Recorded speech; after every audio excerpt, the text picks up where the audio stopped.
and welcome back to Success Beyond Shadow. My name is Ramzan Suma. Oh my goodness, did you check last week episode? If you haven't, you better go back and check it because I have with me Timmy Ajulo, a designer, famously known for Team. We all call him Team. And he was telling us, he was giving some juicy background of himself, where he came from, how childhood was for him, and it's amazing. You better go check it. And today we're gonna go into his journey in the United States. Don't you all want to know? I do. I'm very, very excited. Oh my goodness, Tim. Man, that's one exciting upbringing. This is what I said. Like, one way or the other, we are literally connect.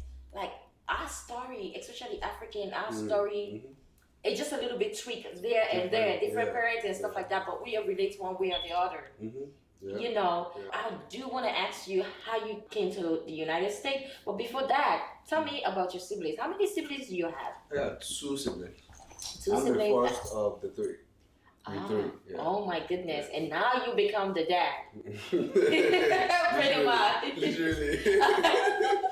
You become a dad. How is that taking up responsibility, especially taking up responsibility at a very young age? It's been, good at the same time challenging, especially with the African perspective of firstborn. They expect you to be the one to take care of your siblings sometimes. Especially if your parents don't really have a lot like that, Right. So if you're the firstborn, they look up to you, siblings look up to you like, Right. my brother, and you don't want to disappoint them. Right. You want to be the one to, help them, Come lift up. them up and, encourage them, help them financially and advise and all that. So, yeah, it's been like that. And poor you don't have an older one you can lean on Yeah, I to. don't have. So growing up for me, I didn't have somebody that I can look up to or lean on to and, ask for, financial help or advice. But unfortunately, I'm the one doing that. Oh my goodness. I can tell you what you have is grace. Yeah, it's good. You have the big it's guy God. upstairs. It's Yeah, grace. so at least I can lean up to God. Yes. God, this is what I need. So and it's tell always me. been good for to me. It's been God has been really good. It's been good. That's really that's good.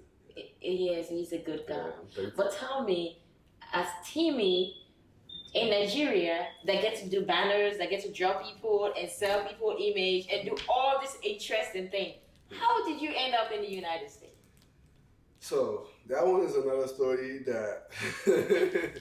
Alright, so I can't really say I struggled to come here, because I didn't really like. I mean, everybody, growing up, always love America as a country. That's probably number one in the whole world, and it's a country where you can make it if you work hard.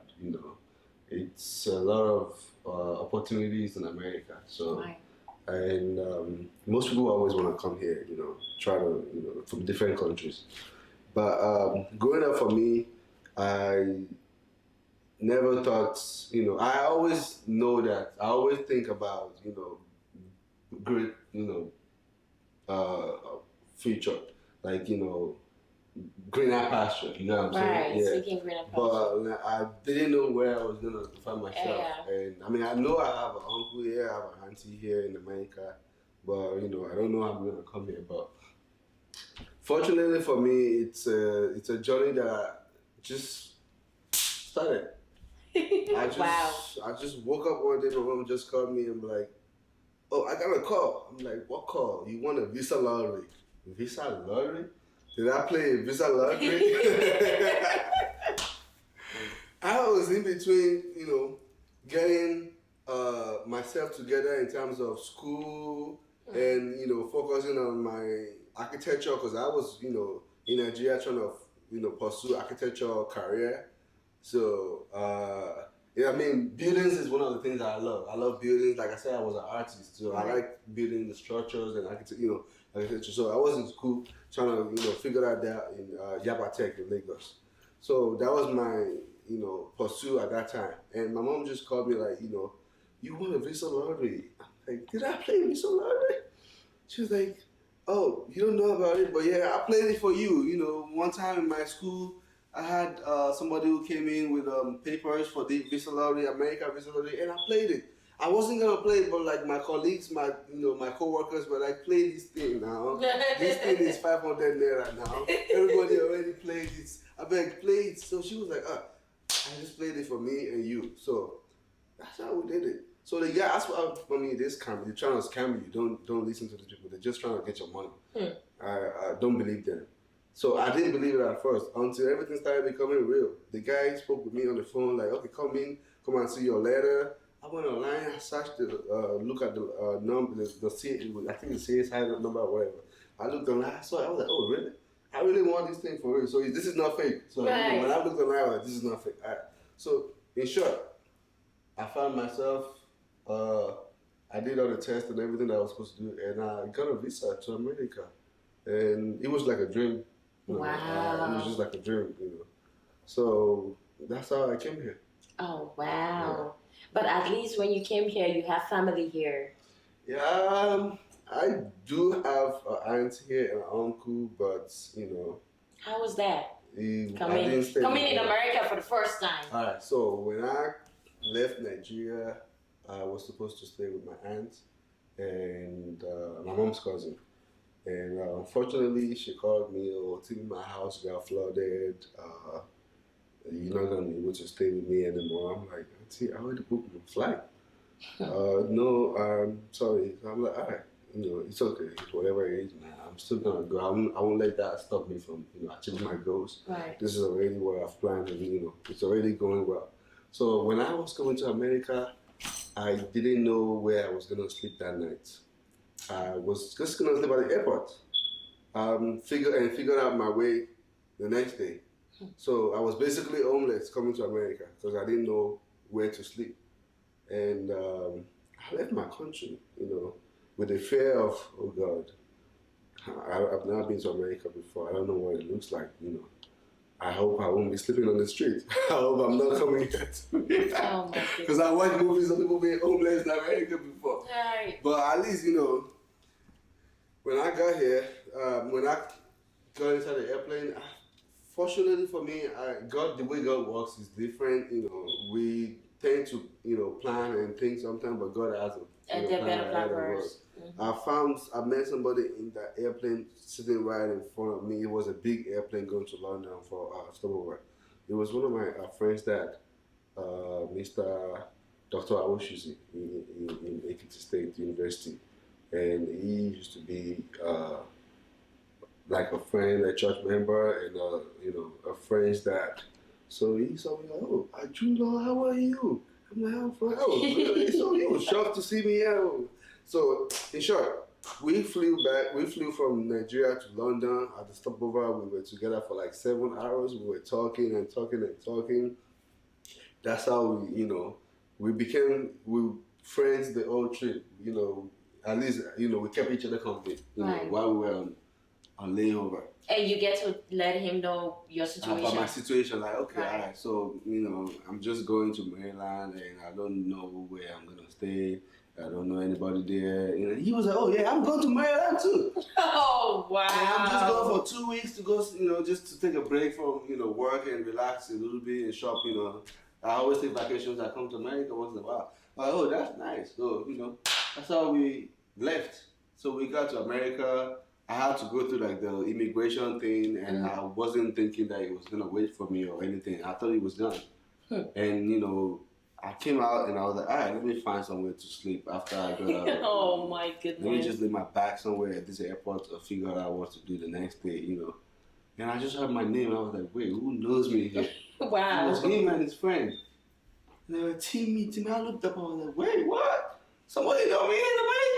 And he was in. So I was like, come on, let's go bring your bag. I was so happy, like, wait, what? I'm not going to sleep at this airport. I'm not going to sleep in the airport tonight. Not tonight. That's how I got a place to stay in America that night. Wow. So God did that for me, And when we got to his friend's house, even the wife was like, oh, is that your son? He was like, no, let's sit down and talk about this. So we sat down and talk about it. And in short, that was my first home in America. So I lived there for like 2 weeks. And after that, my aunt's house was like really like 5 minutes from where you were staying. Yeah. Wow. So wow. they took me to my aunt's house, like, let's go talk to your aunt and see what's up, And we got there. My aunt was fine. She was like, hey. And actually, that was my first time meeting my aunt because really I've never met her before. Right. She left Nigeria before I was, I was grown up. Probably I was born, like 20 years ago or something. I came here when I was like 19 years old.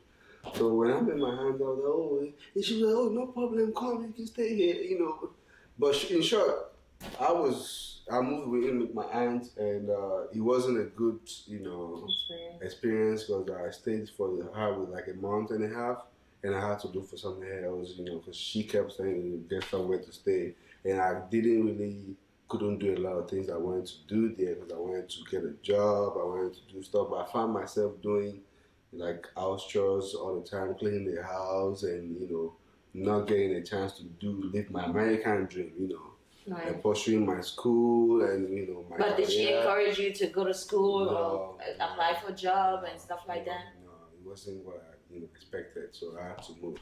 But unfortunately, one day I was so that in that way she took me to like a tailor to sew, and at that time I used to like make like $60 a week, and all that money goes away when I take a bus to work.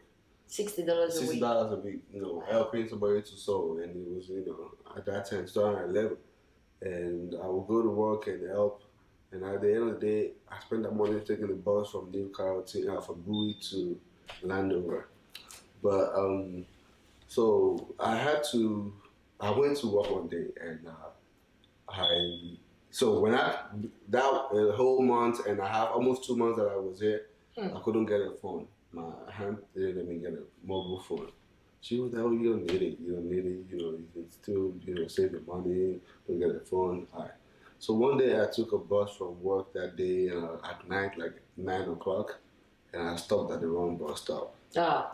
So, I hope it wasn't winter. It was winter. Oh, October Lord 1st. Oh, my October 1st, starting at 11. I took the bus and I came out and I looked up. I was like, wait, where am I? I came out of the wrong bus stop. It was 9 o'clock, last bus, Bowie State University bus. It was the B27 bus. That was the last bus that night. And I was just like, I'm not gonna move. I don't have a phone to call somebody to come get me or anything. So I got down, I looked around, I don't see anything. It was, in the middle of night. It was cold too for somebody that just got here from Nigeria. It was cold. So I took a bus.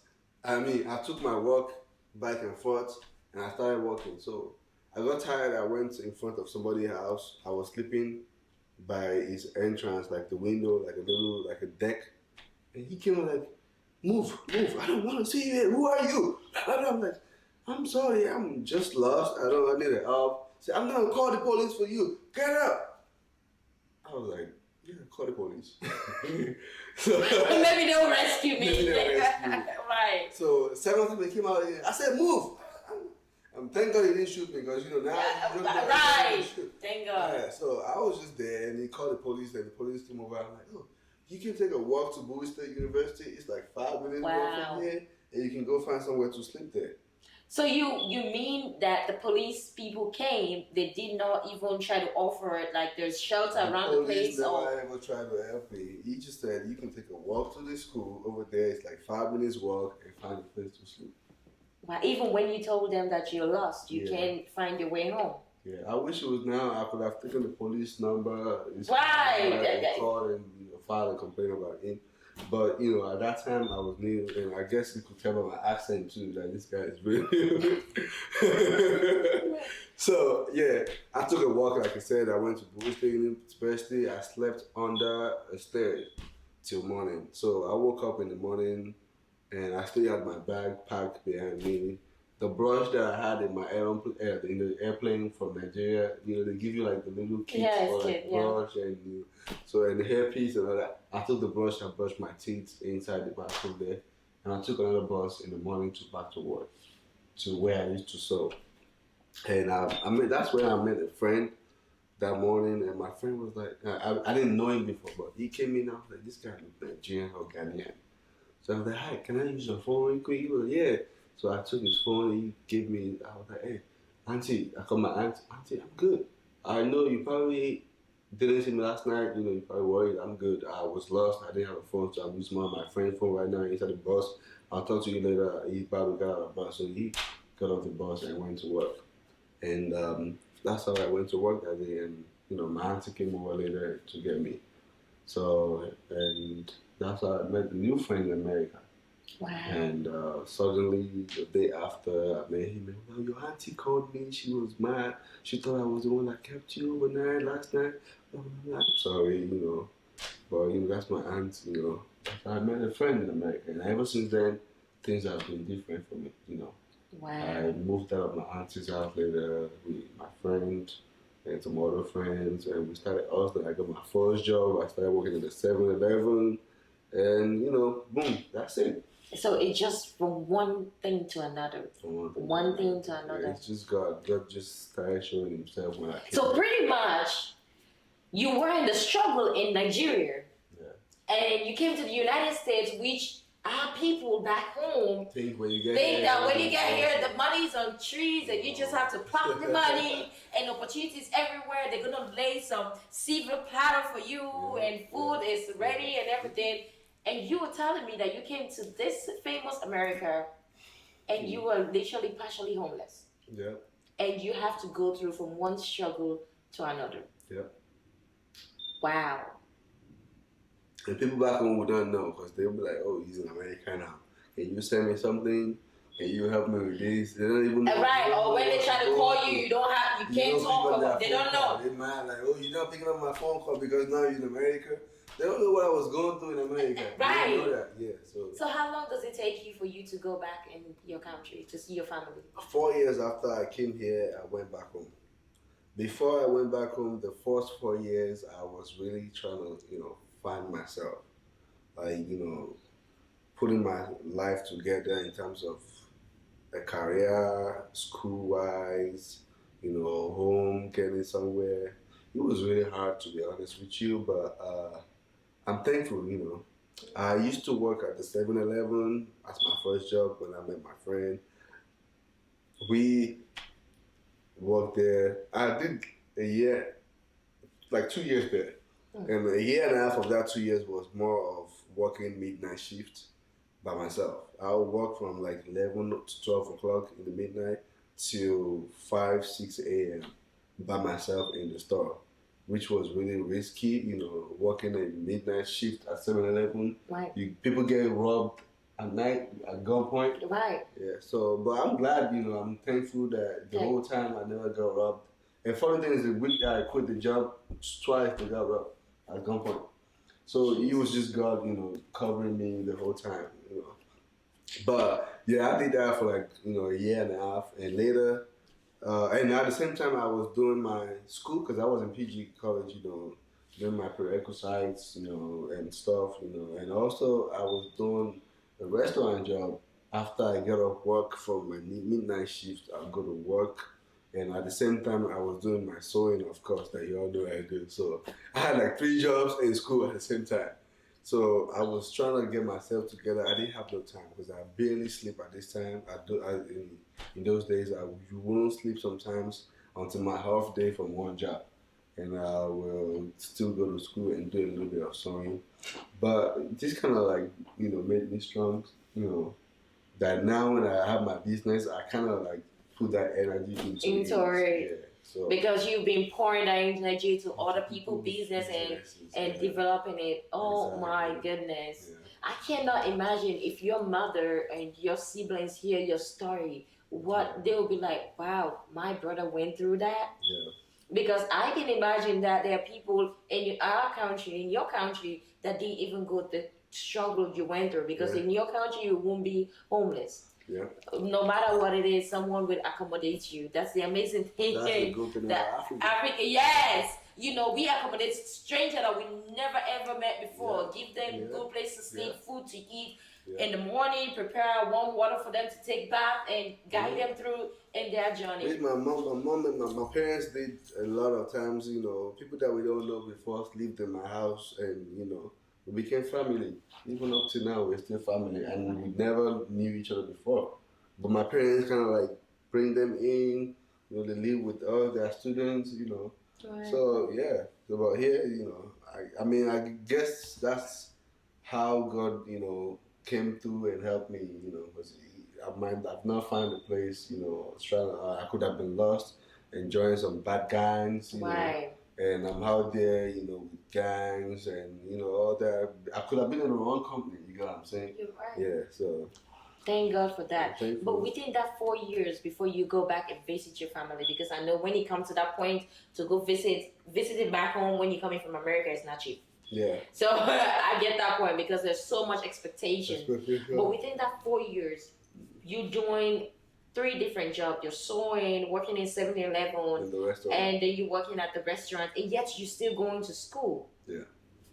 How did you transition from doing all that and starting? Did you start your business within that 4 years before you go back to Nigeria, or when did you start your own business? I started my business like immediately I came here, and I kind of like started figuring out myself in terms of jobs. While I was working at a 7-Eleven and doing all that, I would make my own clothes and go to church, go out, maybe some little event that I could go at that time. And people admire. So people see what I wear and be like, oh, where you get that from? You looking fly.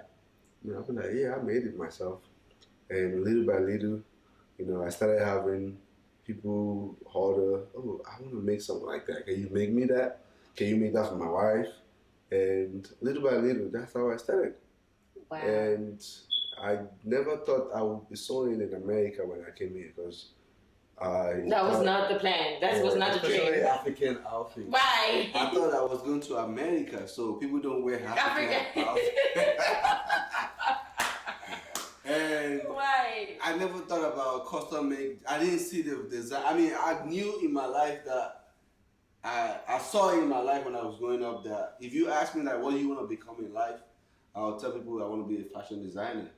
But I didn't really see the picture of where I'm gonna be doing it that, and how. Especially not America. Yeah, exactly. So growing, now coming here and now I started doing it, and people were like, oh, I like what you're wearing. And little by little, I started getting clients, and I started getting busy.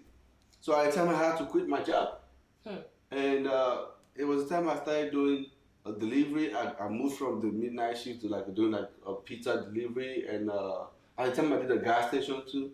So little by little, I had to quit all of these jobs, and I was doing like a home health aid care on the weekends, and I was doing my sewing full time in school.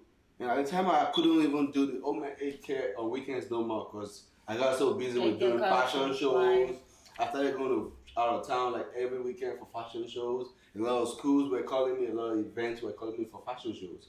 And I was just like, calling off my job. Like, sorry, this weekend I gotta go, do a fashion show or business or something. I'm busy with clients. And they was like, you think you can still do this? I'm sorry, I think it's really stressing me. Like, oh, you can. That's when I quit the job. Right. And ever since then, I've never been back to clocking in for anybody.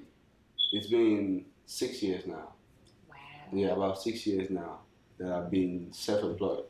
Wow. So I quit all my job, and immediately I quit that job, I hired somebody to help because my business got so busy that I couldn't do by myself anymore. And right now I have like about three to four tailors that assist me, and it's really been And you good. have your own office. I have my own office. I mean, the apprentice become the master. Yes. That is one heck of a story. I didn't see it like this, but everything happens for good. And you become one of the top African designers in America that you never think that it's possible. Yeah. To be a designer here. So what were you going to school for?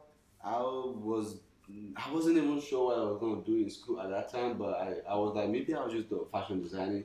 But schools in Maryland didn't have like fashion design, so I had to go to New York to do fashion designing, you know. So I was just doing my curriculum side, like ESL, mathematics, Right. like, and all the, sociology and all of those classes. That was what I was going to be. And when I was done with it, I was like, you know what? I don't think I want to move out to New York to go and pursue fashion designing. I think I'm already good. I can do this, And the more you keep doing something, you get better at it. So, Right. and the more I'm still learning. Trust me, I'm still learning how to, be a designer. I'm still not it, but I'm growing in it, So that's how it is. You can't. Sometimes you can't. You don't have to go to school for some things. The more you keep doing it, the more you get better at it. So, and you learn too. You don't have to get some loans and all of that. But it's just me. Maybe it's just my way. So. And that's so beautiful. Yeah. So with you starting your business, wow, it's 6 years down the road. We should have an anniversary for that. Yeah. And what's celebrating, sweetheart? And what's celebrating? Yeah. So within that 6 years, what is one of the most difficult, the most challenging moments, like you quitting all those jobs and wholly and solely depending on your craftiness to take care of your bills and supporting your family back home? What is the most challenging moment in your life? Starting up your business. Yeah, the most challenging part was for me was more. I think it's the fact that in my mind I'm like, am I sure I want to do this? Sometimes I get scared. What if people don't bring clothes to me? What if this business doesn't work out? Am I gonna survive? Am I gonna pay my bills? Right. But that was the fear. But guess what? It wasn't. It's never been a day that I've been broke. Or I wake up and nobody has clothes with me. It's when it's almost that time, God just brings somebody. Right. And it's been good. And that's why you know that, you're made to do this. When you're doing something and it's never a slow time, that's when you know that this is the right thing for you to do. So I kind of realized that now I see that this is what God wants me to do. Right. Like, it's not everybody that can be a doctor, architect, a lawyer, something, And if God chooses you to do this, then, love what you do, put your mind in it and, pursue and, look for a better way to do it than other people. So, yeah. Wow. That is so inspirational. I mean, if you are not touched by Timmy's story, something is wrong with you. That is so inspirational. Man, I get to know things about you that I've known this guy for over 5 years. You see, again, we know people, their names, but we don't know their stories. And we're going to pause sometimes and take our time to actually know the people around us. Let us know their story. Don't make a conclusion. Don't jump into conclusion who they are. We already defined who they are and we don't know their story and where they come from. So, again, if you're just joining us, this is Success Behind Shadow. On set, I have with me Timmy Ajulo. Timmy Ajulo. I hope I pronounced the name right.